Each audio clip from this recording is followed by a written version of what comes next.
20 бөлүм. Дөөт Рамадагы Найоттон качып кетти да Жонатанга келип мындай деди: Мен эмне кылдым? Айыбым кайсы? Мени өлтүргүдөй атаңдын алдында кандай күнөөм бар? Жонатан ага мындай деди: Жок, сен өлбөйсүң. Атам мага айтпай, кичине да, чоң да иш кылбайт. Атам бул ишти менден эмнеге жашырмак эле? Мындай болбойт. Дөөт мындай деп ант берди: Сенин алдыңда ырайым тапканымды атаң жакшы билет. Ошондуктан ал өзүнчө бул жөнүндө Жонатан билбесин, себеби капа болот деп ойлосо керек. Бирок Теңир тирүү, сенин жаның аман. Мени менен өлүмдүн ортосунда бир эле кадам бар. Жонатан Дөөткө: Мен сен үчүн каалаганыңдын баарын кылам деди. Дөөт Жонатанга мындай деди: Эртең ай жаңырган күн. Мен падыша менен дасторкондо бирге отурушум керек. Бирок сен мени кое бер. Мен бүрсүгүнү кечке чейин талаада жашына турайын. Эгер атаң мен жөнүндө сураса, Дөөт менден суранып, өзүнүн Бейтлехем шаарына барып келгени кетти. Ал жакта анын баардык туугандары жыл сайын чалынуучу курмандык чалышат экен да. Эгер ал буга жакшы десе, анда сенин кулуңа тынчтык. Эгерде ал ачууланса, анда анын жамандык кылууну чечип койгонун бил. Сен болсо кулуңа ырайым кыл. Анткени сен кулуң менен Теңирдин алдында келишим түзгөнсүң. Эгер менде күнөө болсо, анда мени өзүң өлтүр. Мени атаңа алып барып эмне кыласың? Жонатан: Эч качан мындай болбойт. Атамдын сага жамандык кылаарын анык билсем, ал жөнүндө сага кантип айтпай коеюн деди. Дөөт Жонатанга: Эгер атаң сага каарданып жооп берсе, мага ким кабарлайт деди. Жонатан Дөөткө: Жүр, талаага чыгалы деди. Экөө талаага чыгышты. Жонатан Дөөткө мындай деди: Ысрайылдын Кудай Теңири тирүү. Мен эртең ушул убакта же бүрсүгүнү атамдан оюн билем. Эгерде анын сага болгон ниети жакшы болсо, анда мен сага кантип киши жибербей коеюн, кантип айтпай коеюн. Эгер мен мындай кылбасам, Теңир Жонатанга эмне кылам десе, ошону кылсын. Андан да жаман кылсын. Эгер атам сага жамандык кылууну ойлоп жаткан болсо, сага билдирем, сени кое берем. Ошондо тынчтык менен кете бересиң. Теңир менин атам менен болгондой эле сени менен да болсун. Эгер мен тирүү болсом, сен да мени Теңирдин ырайымынан ажыратпа. Эгер мен өлүп калсам, Теңир сенин душмандарыңдын баарын жер бетинен жок кылганда да, менин тукумумду ырайымыңдан эч качан ажыратпа. Жонатан ушинтип Дөөттүн тукуму менен келишим түздү. Ал Теңир Дөөттүн душмандарынын жазасын берсин деди. Жонатан Дөөттү жакшы көргөндүктөн дагы ант берди. Анткени аны жанындай жакшы көрчү. Жонатан Дөөткө мындай деди: Эртең жаңырган ай күнү сени сурашат, анткени сенин ордуң бош болот. Ошондуктан 3-чү күнү мурда жашынган жериңе түш да, Азел ташынын жанында күтүп отур. Бутага жаа тарткандай, мен ошол жакка 3 жаа тартам.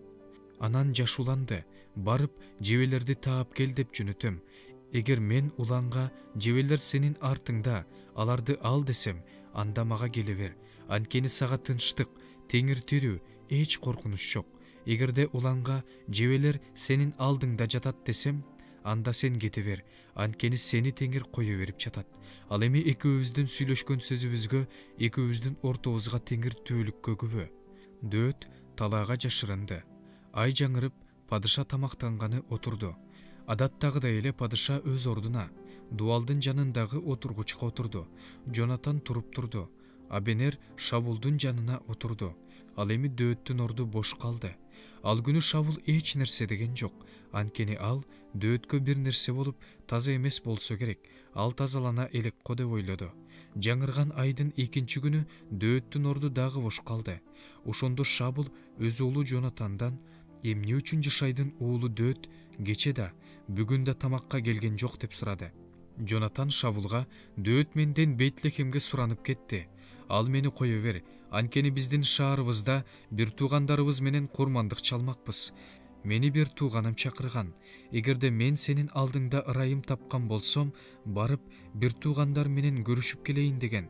Ошондуктан ал падышанын тамагына келген жок деп жооп берди.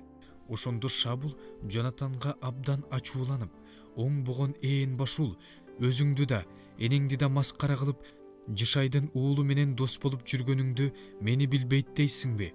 Анткени жер үстүндө Жышайдын уулу тирүү турганда, сен да, Сенин падышачылыгың да туруштук бере албайт. Азыр киши жиберип аны алып кел. Анткени ал өлүшү керек деди.